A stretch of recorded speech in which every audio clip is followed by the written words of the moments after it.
Não aceite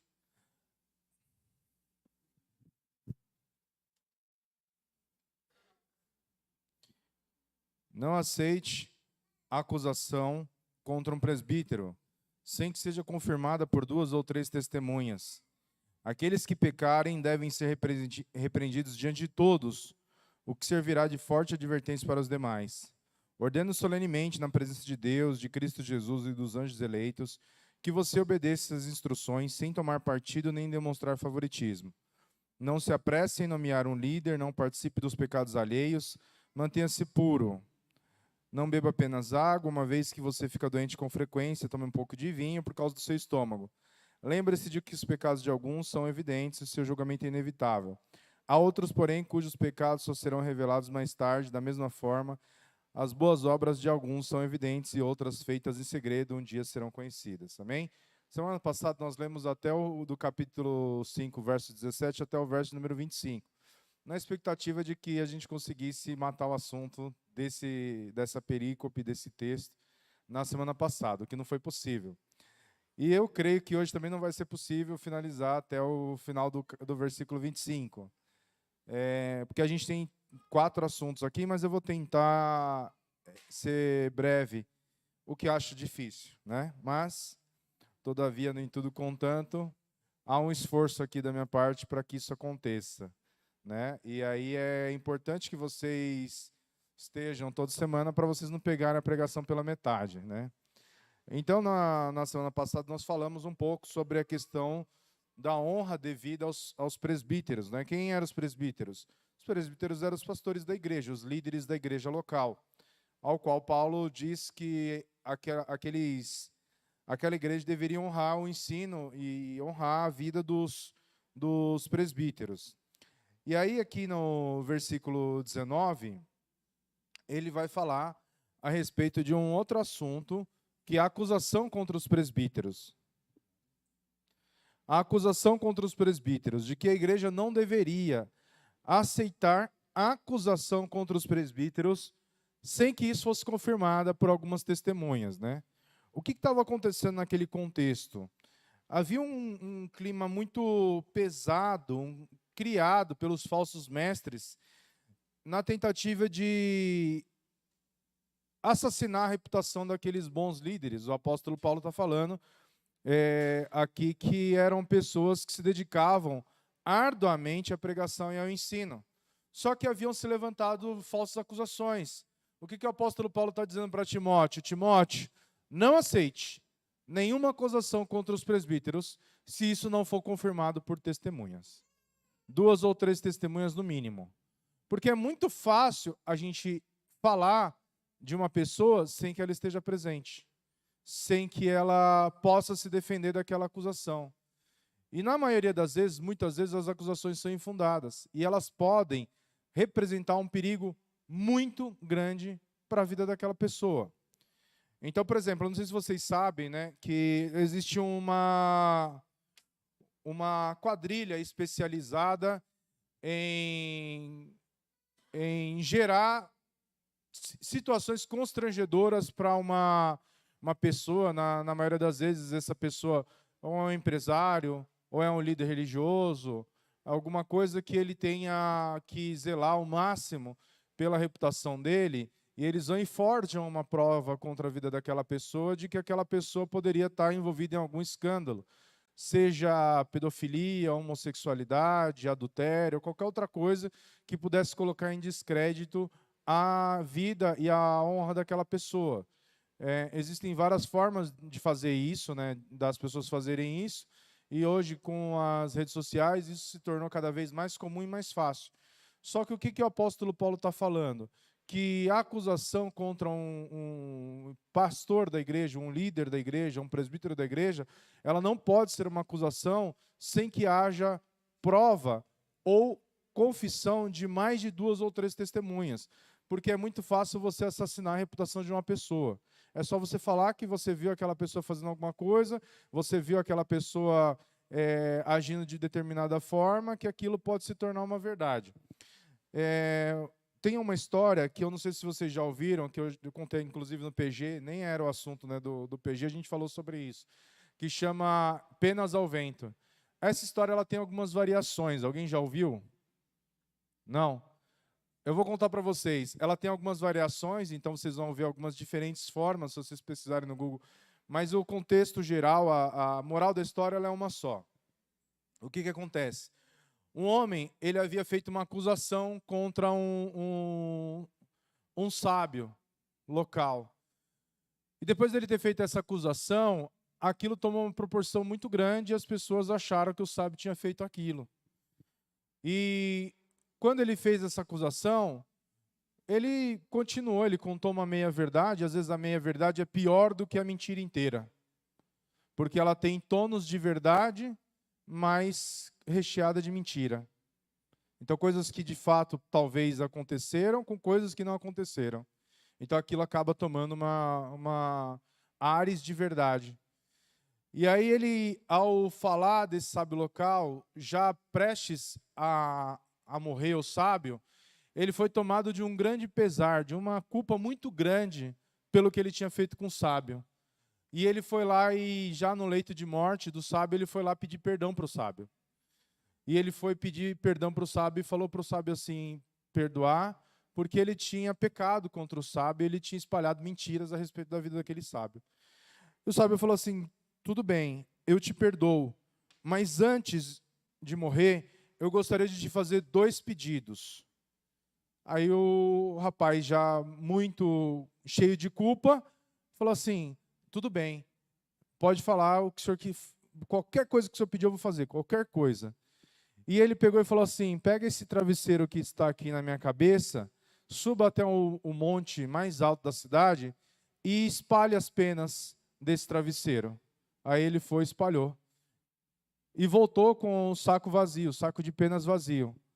Aí, quando ele voltou, ele falou para o sábio, e agora? Qual o segundo pedido? Ele falou assim, agora você vai voltar lá, nesse alto monte, e você vai recolher todas as penas que você espalhou. Aí ele falou assim, isso é impossível. Ele falou assim, exatamente. O dano das mentiras que você espalhou são impossíveis de serem reparados. E isso vai sempre pairar sobre a vida das pessoas, sobre tudo. Porque não tem, por mais que você peça perdão, por mais que você peça desculpas, o dano que você fez, a acusação que você fez contra mim, vai ficar pairando. Então isso é uma coisa que é muito séria. E aquele rapaz então aprendeu essa dura lição. E o que o apóstolo Paulo está dizendo? Que não se deve aceitar esse tipo de acusação contra os presbíteros. Eu tenho 17 anos, vai fazer 17 anos de pastorado só aqui. Eu tenho mais de 20 anos de servindo a Deus como obreiro. E durante a minha vida, várias vezes eu fui alvo de acusações. Algumas vezes eu dei causa a essa acusação. Houve motivo para que aquela acusação viesse sobre a minha vida. E dessas vezes, eu não senti outra coisa a não ser vergonha de mim mesmo. Por saber que o motivo de eu estar recebendo aquela acusação era a razão era o meu próprio pecado. E muitas outras vezes, eu sabia que era uma acusação que era mentirosa e era infundada. Uma vez, já faz mais ou menos uns 5, 6 anos, quando eu estava naquele processo da empresa e que eu passei por todo aquele transtorno no final do ano de 2019, isso já fazem mais de 5 anos, algumas pessoas se reuniram para falar algumas coisas a respeito da minha vida. E uma pessoa veio falar para mim o que tinha sido falado. Ela contou para mim o que tinha sido falado naquela reunião. Eu dei risada e falei assim, caramba, eu já fiz tanta coisa errada. As pessoas podiam falar coisas que eu fiz de errado, né? As pessoas resolvem falar de coisas que eu não fiz, né? E eu dei risada. E eu nunca me defendi de uma acusação. Nunca me defendi de uma acusação. Nunca tirei satisfação de uma acusação. Porque eu entendo que tem coisas que a gente tem que passar. O salmista Davi, quando ele peca diante de Deus, acontece uma série de coisas na vida dele. Até que ele chega numa situação em que ele está fugindo do seu filho Absalão, e de repente um homem no meio do caminho começa a fazer e proferir acusações contra ele, Simei, começa a proferir acusações contra ele e ferir a Davi. Os homens de Davi, que eram homens muito leais, muito fiéis a Davi, que estavam dispostos a dar a vida por Davi, eles olhavam para Davi e falavam assim: Davi, dá a ordem. Davi, é só dar a ordem, que a gente vai lá e arranca a cabeça dele. Não precisa nem falar duas vezes, Davi, dá a ordem. E Davi fala assim: não, se eu estou passando por tudo isso, é porque Deus quer que eu passe. A gente precisa entender que há processos e situações na nossa vida que a gente precisa passar. E a palavra do Senhor diz assim, que se trataram mal o dono da casa, o que não vão fazer com seus conservos? Deus nunca prometeu uma vida isenta de problemas e de adversidades para os cristãos. Quem prometeu isso foi o diabo, não Deus. Deus disse que no mundo nós teríamos aflições, mas que deveríamos ter bom ânimo. O próprio Senhor Jesus foi alvo de muitas acusações. Muitas vezes Jesus foi acusado. Será que nós não seremos também? Será que nós não seremos as pessoas que vão ser feridas e oprimidas por uma situação talvez que não demos causa? A grande questão é que isso também é para a glória de Deus. Porque no dia que eu fizer alguma coisa e eu for acusado de uma coisa que eu fiz, eu estou envergonhando o nome de Cristo. Agora, se eu estou sendo acusado de uma coisa que eu não fiz, Deus está sendo glorificado através da minha vida. Esse é um aparente paradoxo do que é servir a Deus em fidelidade e amor. Porque esse foi um dos temas do que a gente tratou no PG na sexta-feira, e a Carol perguntou, falou assim, mas Deus não guarda os seus? Aí eu falei assim, não, a Bíblia diz que Deus, ele tem um jeito muito peculiar de tratar com as nossas vidas, né? Tem uma serva de Deus que durante muito tempo ela caminhou com o Senhor e um dia ela estava montada num burro e ela caiu do burro. E ela estava indo fazer a obra, ela caiu do burro. E ela olhou para Deus e falou assim, se o Senhor trata assim os teus amigos, não me espanta tê-los tão pouco. Servir a Deus não é estar às mesas, diante dos banquetes, diante dos reis, das pessoas importantes, é antes ser injuriado, ser maltratado, ser oprimido, ser acusado, ser ferido, para que o nome de Deus seja glorificado. Eu já tive a oportunidade de andar com pessoas que apanharam simplesmente por ser fiel a Cristo. Eu já tive a oportunidade de andar com pessoas que tomaram cuspida na cara por ser fiel a Cristo. Sabe o que a gente faz quando a gente passa por uma situação dessa? A gente limpa o rosto e fala assim, obrigado, Senhor. É isso que o cristão tem que fazer. Uma vez, John Wesley estava pregando numa cidade e ele viajava de cidade em cidade montado no seu cavalo e pregava para 3, 5 mil pessoas, várias e várias, milhares de pessoas se convertendo. E um dia ele parou e ele olhou para os céus e disse para Deus, que ele sentia Deus distante dele, que Deus não estava com ele, que Deus não o alcançava, Deus não falava mais com ele, porque já fazia não sei quantos dias que ninguém o xingava, ninguém o maltratava, ninguém o feria, ninguém fazia nada contra a vida dele, porque a marca dele, do evangelho, era a rejeição dos incrédulos, eram as pessoas que iam contra a vida dele, ele sabia que Deus era com ele por causa disso, e aí de repente ao orar, um fazendeiro tacou uma pedra nele, no meio da oração o fazendeiro tacou uma pedra nele, ele olhou para o céu e falou assim, obrigado Senhor, porque ainda me ama. Será que eu e você somos crentes o suficiente para agradecer a Deus pelas acusações, pelas provas, pelas lutas, pelas dificuldades, quando as pessoas se levantam contra a nossa vida, muitas vezes sem causa? Só que aqui não está falando das pessoas que acusam, aqui está falando das pessoas que aceitam esse tipo de acusação. O que o apóstolo Paulo recomenda para Timóteo? Timóteo, não aceite acusação contra os presbíteros, sem que isso seja acompanhado de 2 ou de 3 testemunhas. Falaram de você, levantaram uma falsa acusação contra você, seja em qualquer ambiente, em qualquer lugar, a pessoa que está ouvindo tem que falar assim, então vamos chamar ele, vamos chamar quem estava junto, chama o fulano de tal então que estava junto, vamos conversar. Quero saber se essa história é verdade mesmo. Ah, não, deixa para falar, não, deixa para lá, não. Você não falou que ele fez isso? Ele não é um pastor? Ele não tem que viver uma vida digna com o seu chamado? Então chama o fulano de tal, que a gente vai ver se essa história é verdade. Por quê? Ele fala assim, olha, não aceite acusação contra um presbítero sem que seja confirmada por 2 ou 3 testemunhas. Aí ele vai falar assim, porque aqueles que pecarem, devem ser repreendidos diante de todos, o que servirá de forte advertência para os demais. Aqui ele está falando de quem? De quem está ouvindo, de quem está acusando? Não, ele está falando de quem está sendo acusado. Então, se ele pecou, ele tem que ser repreendido. E é muito diferente a repreensão de um pastor para a repreensão de um membro. Repreensão de um membro, quando ele peca, a gente trata dentro do gabinete pastoral. A igreja não tem conhecimento. A igreja não sabe o que aconteceu na maioria das vezes. Aquilo é tratado no privado. Agora, quando é acusação contra um pastor, essa acusação deve ser feita diante da igreja, para que o pastor seja repreendido e sirva de exemplo para os demais. O que acontece hoje na maioria das igrejas? É o inverso. O pastor peca e é tratado no particular. O membro peca e é tratado na frente da igreja.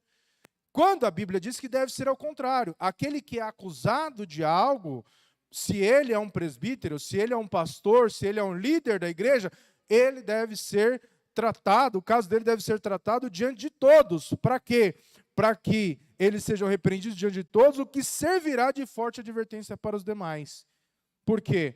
Servir a Deus, quando a gente está aqui em cima, a gente coloca naturalmente os olhos em nós, um alvo nas nossas costas. A gente tem que viver uma vida digna do nosso chamado. Eu lembro de uma vez, há muitos anos atrás, eu acho que a igreja ainda estava na garagem, a gente tinha saído da garagem fazia pouco tempo, tinha uma moça que ia para a igreja, e essa moça estava frequentando a igreja. Um dia, o marido dela falou que me viu olhando para uma mulher e por isso não deixou mais a mulher ir mais para a igreja. Ela nunca mais veio para a igreja, nunca mais veio para a igreja. Porque o marido, ele não queria que ela viesse para a igreja, usou aquela acusação como motivo para ela não frequentar mais a igreja, e ela não veio mais para a igreja. E as pessoas que ouviram essa acusação, as pessoas que naturalmente ouviram essa acusação, podem ter tomado isso como uma verdade, pode ter tomado isso como um fato que de fato aconteceu. Como que a gente resolve esse problema? Tem que ter, se tem acusação, tem que ter testemunhas. Não pode se aceitar acusação contra um pastor, um líder da igreja, sem que haja as testemunhas para dizer se aquilo de fato aconteceu.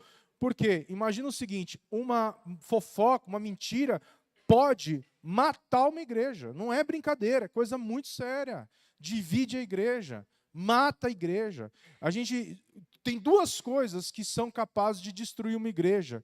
E uma delas, e a pior delas, é a fofoca. A outra, sabe o que é? O pecado do líder. Quando esse pecado do líder não é tratado, isso também mata a igreja. Eu conheci uma igreja que essa igreja chegou a ter mais de 5 mil membros, e ela cresceu muito, essa igreja cresceu demais. Uma igreja grande, uma igreja muito bonita. De repente se levantou uma acusação, que não era uma acusação falsa, contra um dos líderes da igreja. A mulher do pastor estava saindo com um dos jovens da igreja. Fizeram a reunião para acusar a mulher do pastor, com testemunha, com tudo. Só que tinha tanto pecado oculto na igreja, que naquela hora um começou a acusar o outro, no meio da reunião. Você também tem caso com fulano de tal. Aí outro fala assim, mas fulano tem caso com não sei quem. Aí o outro tem caso com não sei quem. Virou uma bagunça a igreja, que destruiu a igreja. Tem gente que saiu da igreja nessa época que até hoje não voltou. O nosso pecado, ele é um pecado que não trata só da nossa vida. A gente tem que entender que o pecado ele pode trazer danos irreversíveis e matar vidas na comunidade de forma permanente. E a palavra do Senhor trata isso de uma forma muito clara. Ai daquele que fizer um dos pequeninos tropeçar. Porque essa pessoa é melhor que ela amarre uma pedra no pescoço e se atire no oceano. Ou seja, o que Deus está falando? É melhor essa pessoa, com perdão da palavra, obviamente, ela se mate do que ela faça uma outra pessoa tropeçar. Olha quão grave é a gente ter esse tipo de situação na igreja. Em casa, eu e a Nicole, obviamente, por nós sermos casados, a gente conversa sobre tudo, absolutamente tudo, sem nenhuma ressalva, sem nenhuma reserva. Zero reserva. Eu tenho 2 filhos, o Daniel e a Júlia, que eu nunca pedi para que eles não contassem alguma coisa que eu e a Nicole conversamos no privado. Porque no dia que eu tiver que fazer isso, eu souber que se eu falar alguma coisa para minha esposa e meu filho ouvir, ele pode falar isso para uma outra pessoa, eu estou colocando todo o meu ministério e a minha igreja em risco. Porque imagina se eu não posso falar de uma coisa que é pessoal da vida do pastor Ricardo, porque o meu filho ouviu ou a minha filha ouviu, por mais que a gente não converse isso com eles, eles podem escutar, porque a gente mora na mesma casa, e isso poder trazer um problema para a igreja. Então, a fofoca, a falar de alguém, ainda mais contra um líder da igreja, tem que ser através de testemunhas. Porque isso pode trazer um peso muito grande. E o que ele vai falar? Que se tem acusação, deve ter testemunhas, e o acusado deve ser repreendido na frente da igreja toda. Os mais velhos de igreja, aqueles que têm bastante tempo aqui na igreja, já me viram sendo envergonhado algumas vezes aqui na igreja. Por conta de pecados que eu dei causa.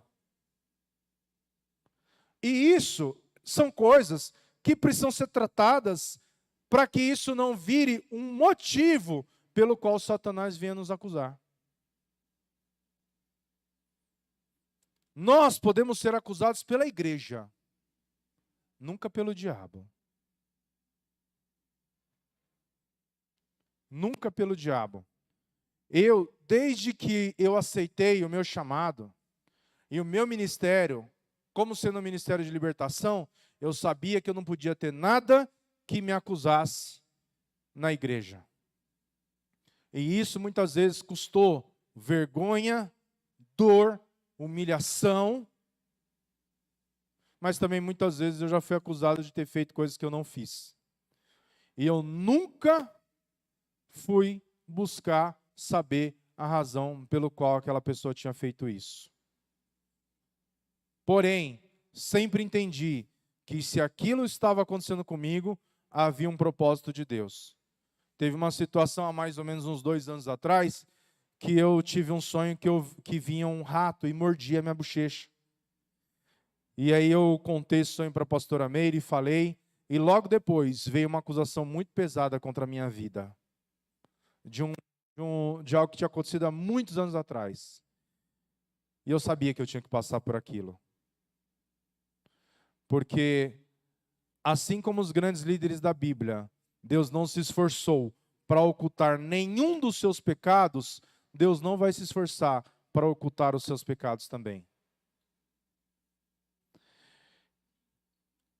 E aí ele vai falar, ordeno solenemente na presença de Deus e de Cristo Jesus, dos anjos eleitos, que você obedeça as instruções, sem tomar partido e nem demonstrar favoritismo. O que ele está falando?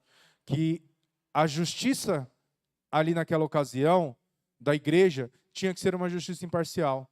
Eu não posso tratar o pecado do pastor Ricardo diferente do pecado do pastor Lúcio ou de um outro obreiro, porque eu gosto mais de um e menos do outro. Porque um é mais meu amigo, o outro é menos amigo. Que ele está falando, diante de Cristo, diante dos anjos, você deve obedecer essas instruções sem favoritismo. Sem favoritismo. Ou seja, imagina num contexto de uma igreja grande, em que há muitos pastores. A forma como você trata o pecado de um pastor, quando você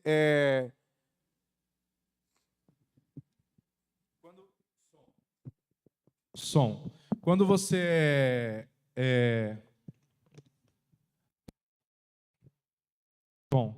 quando você é pastor e você é pai também, você é cada vez mais responsável pelas suas ações. Porque imagina o seguinte, eu como pastor, eu posso repreender o filho do Leandro e da Camila, por exemplo, ou o filho da Marinês, mas eu também tenho filho. Eu não posso tratar com rigores diferentes.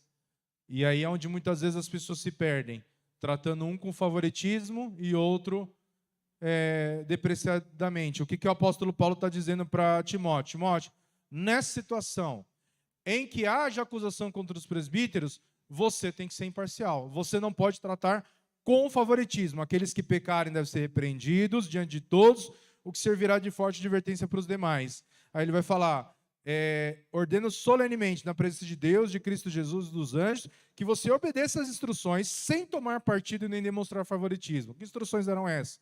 As instruções que tratam especificamente do caso das acusações contra os presbíteros, de como essas acusações deveriam ser tratadas. Aí ele vai continuar. Não se apresse em nomear um líder. Não participe dos pecados alheios. Mantenha-se puro. E aí é um outro assunto que fala sobre o quê? Sobre você levantar obreiros na igreja. Você levantar pastores na igreja. Nomear líderes na igreja. Não é uma coisa que deve ser feita com pressa. É uma coisa que deve ser feita avaliando a vida dele constantemente. Por quê? A gente não pode se apressar em nomear um líder, porque quando a gente faz isso, a gente está participando dos pecados alheios. Eu vou dar um exemplo para vocês. Tinha um cidadão que congregou com a gente, eu tenho que tomar cuidado até para falar as palavras adequadas, né? Porque é difícil e, naturalmente, as pessoas... A gente passou, né, todos esses anos, algumas situações, né? E aí tinha um que ele era um bom obreiro. Ele era um excelente obreiro. Se eu, do púlpito, eu olhasse para ele, ele sabia exatamente o que eu queria. Exatamente o que eu queria. Se tivesse um bêbado na igreja e fosse a atenção ao bêbado, ele sabia. Se tivesse alguém na porta, eu olhasse para ele, ele sabia que era porque tinha alguém na porta. Se tivesse alguém, se fosse água, que eu precisasse de água, eu olhasse para ele, ele sabia que eu precisava de água. O cara mais apto do mundo para servir num diaconato. Uma pessoa assim que sabia exatamente o que você precisava só de olhar para ele. Se eu olhasse para ele, ele sabia exatamente o que eu queria. Depois que ele não estava mais na igreja, só para fazer um paralelo, às vezes eu ficava aqui na igreja, aqui olhando do púlpito acontecendo alguma coisa, ninguém estava olhando para mim. Ou estava acontecendo alguma situação na igreja, só faltava eu fazer assim, ó, pegar o microfone para poder falar o que era que eu queria que a pessoa fizesse. Era muito difícil. Então, esse obreiro era um obreiro muito bom. E ele tinha uma característica que ele era um exímio ganhador de almas.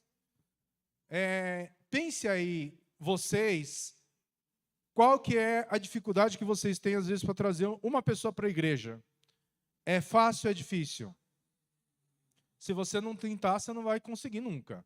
Então, é um princípio. Só que essa pessoa, em específico, ele não trazia uma pessoa para a igreja. Quantas pessoas ele trazia para a igreja? Quantas pessoas? Quantas? Fala um número. Era 12, 15 pessoas para a igreja que ele trazia em um culto. Era muita gente. Era muita gente. Ou seja, ele era muito qualificado. Ele era um bom obreiro, ele era um bom diácono, ele era um bom cooperador, ele era um bom evangelista. Até aí. Parou. Quando você olha, você fala assim, poxa, esse cara tem qualificações para ser um pastor. Não tem. Só que, às vezes, a pessoa quer tanto aquilo que ele vai buscar meios de conseguir aquilo.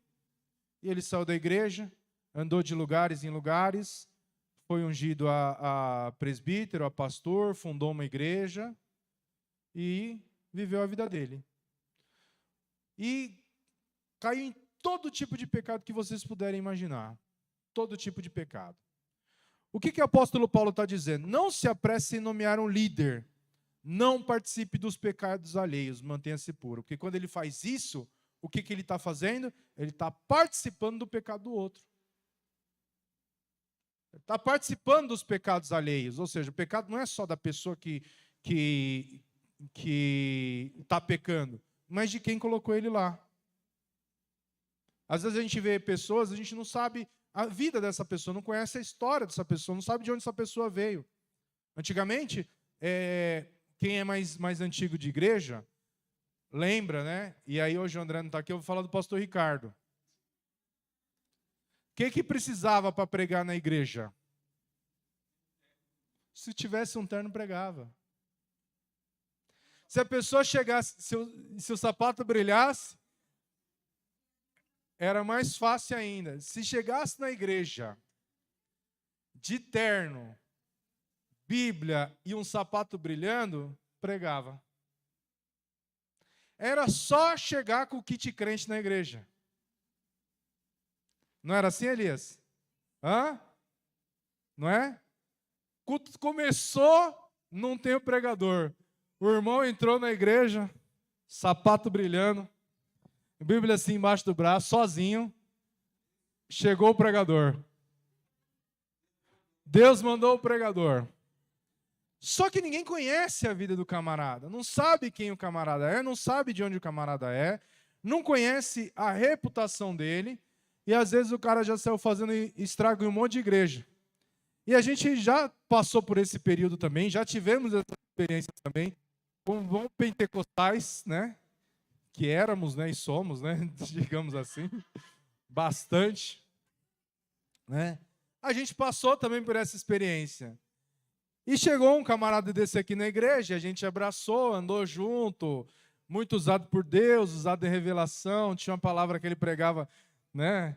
O pastor Ricardo lembra qual é o texto, né? Deixa abaixo. E um dia eu tô andando na rua com esse pregador, e eu tô passando na rua, tal, cheguei perto da padaria aqui na esquina aqui. Aí quando eu encontrei com outro irmão que também vinha na igreja, frequentava a igreja, e eu fui fazer a apresentação, né? Eu falei assim: você conhece o fulano de tal? Esse aqui é o fulano de tal, o missionário fulano de tal, esse aqui é o pastor fulano de tal. O irmão não pegou nem na mão dele, olhou para ele e falou assim: conheço muito bem. Eu falei: meu Deus, tem alguma coisa aí muito errado que eu não estou sabendo o que é. E beleza, aí continuamos. Aí eu perguntei pro fulano, eu falei: o que foi isso aí que eu não entendi nada? Aí ele contou uma história, aí deu um rodeio, falou uma coisa, tal.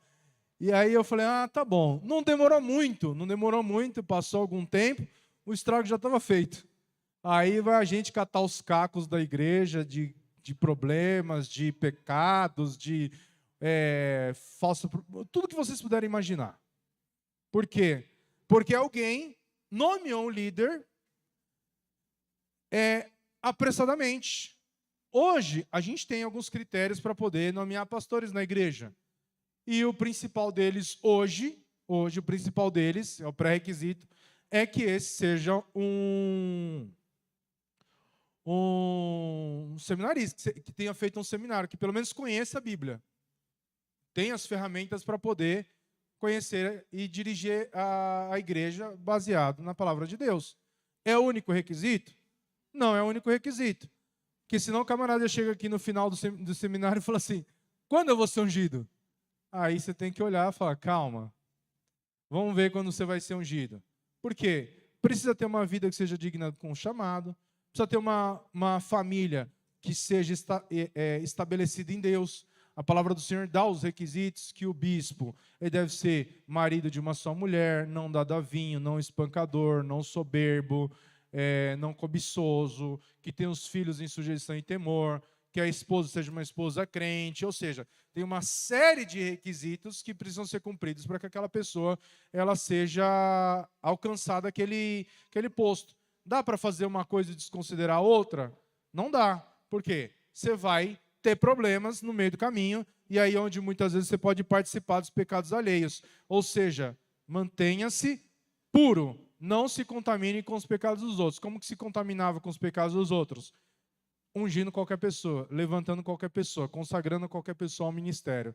Então, a consagração ao ministério é algo que deve ser feito diante de Deus com muito amor e temor. Sabe como que é feito hoje na igreja? A igreja hoje precisa aprovar o nome do obreiro unanimemente. O conselho de pastores precisa aprovar unanimemente. Se eu trouxer um nome para a reunião de conselho, vamos separar o fulano de tal obreiro, e uma pessoa achar que aquela pessoa não tem qualificação, a gente não pode. Por quê? Aquele irmão está enxergando alguma coisa que talvez outros irmãos não enxerguem no caráter. Então deixa ele ser provado mais um pouquinho. Não é provado no sentido de colocar situações para que aquele irmão possa sair daquela situação ou não. Mas provados no sentido de tempo. Ou seja, tem que ser provado.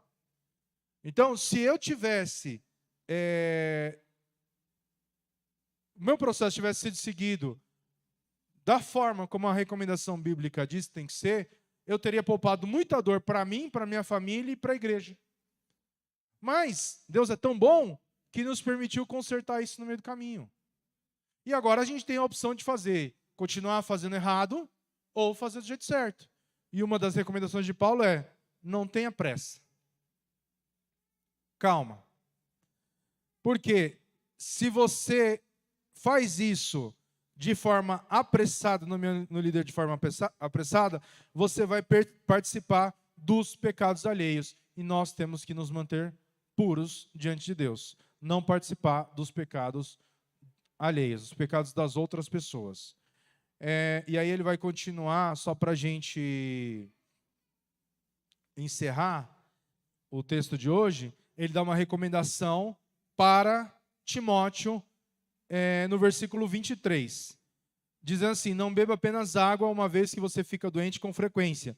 Toma um pouco de vinho por causa do seu estômago. Aqui eu queria fazer uma recomendação. A gente tem visto que a palavra de Deus ela está falando muito a respeito de alguns cuidados que a gente tem que ter com a nossa própria saúde e com o nosso próprio corpo. O apóstolo Paulo fala para Timóteo: Timóteo, cuida da sua saúde. E ele fala para Timóteo não beber apenas água, mas beber também um pouco de vinho por causa do estômago. A gente não vai saber por quê, mas provavelmente naquela época havia uma preocupação com a saúde, né, que a gente não tinha a tecnologia farmacológica que nós temos hoje para cuidar da saúde. Então a gente vai ver vários elementos que eram utilizados naquela época,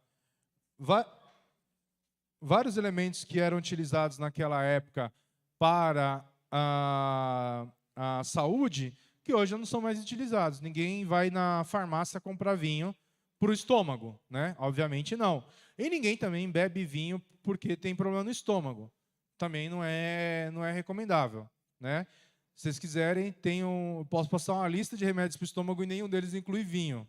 Pode ficar tranquilo, né? Mas Paulo faz essa recomendação para Timóteo. Só que a ênfase aqui não está no vinho, mas está falando que ele deve cuidar da saúde porque ele fica doente com frequência.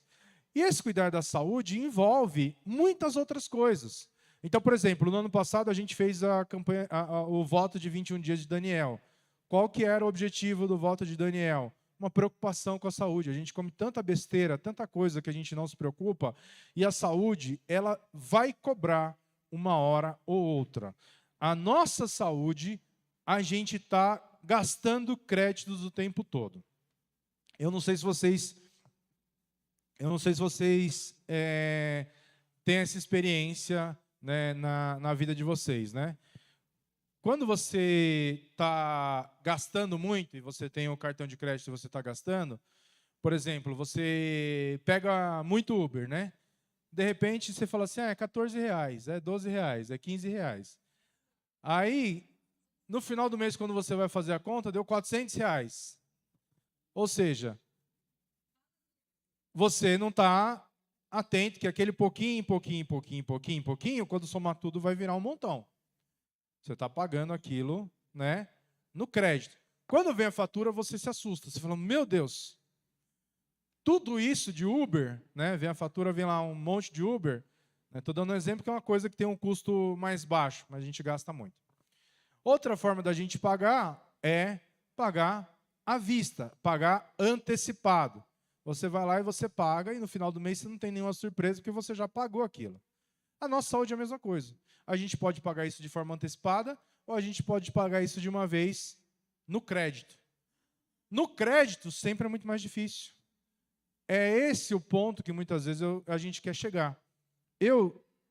Durante a minha infância, eu lembro que a minha mãe, ela fazia, sempre falando da minha mãe, principalmente quando ela não está. Tomara que ela não esteja assistindo. Eu vou no mercado, a gente vai no mercado, a gente compra em casa 1 quilo de açúcar. 1 quilo de açúcar. 2 no máximo. E isso deve dar para o mês inteiro. 1 quilo de açúcar. Quando eu era pequeno, minha tia vai lembrar disso também, a minha mãe ia no mercado, ela comprava 2 fardos de açúcar. 2 pacotes, 2 fardos de 10 quilos, não comprava? Um fardo de açúcar ela comprava. Quando ela ia fazer um suco, tinha um suco que ela fazia que era maravilhoso. Era muito bom. Era muito bom. Até hoje eu tenho saudade de tomar esse suco. Era um suco de maracujá. Ela pegava o maracujá, ela despejava o maracujá na caneca, ela tinha uma caneca grande, uma colher de pau e colocava meio quilo de açúcar, ou mais até. E ela mexia aquele maracujá. O que que fazia? O açúcar, ele é grosso, é poroso, né? Então, quando o açúcar estava em contato, em atrito direto com o maracujá, a polpa do maracujá soltava do grão, e aí ela colocava água. Nossa, aquele suco era uma delícia. Só que ele ia quase 1 quilo de açúcar. Refrigerante em casa, refrigerante normal, sempre tinha, né? Coca normal. Bolacha, a rodo. Salgadinho, leite condensado, tudo que não presta. Tudo que não presta, sempre teve em casa. E eu atingi a obesidade mórbida e eu fiquei muito gordo durante muito tempo. Ainda sou, obviamente, né? Mas era pior. Durante muito tempo, por conta desses maus hábitos. Qual a primeira preocupação que eu tive quando eu tive meus filhos? Meus filhos não precisam passar pelo que eu passei. Então, quando eu privo os meus filhos de alguma coisa, não é falta de amor, não é falta de cuidado. Muito pelo contrário.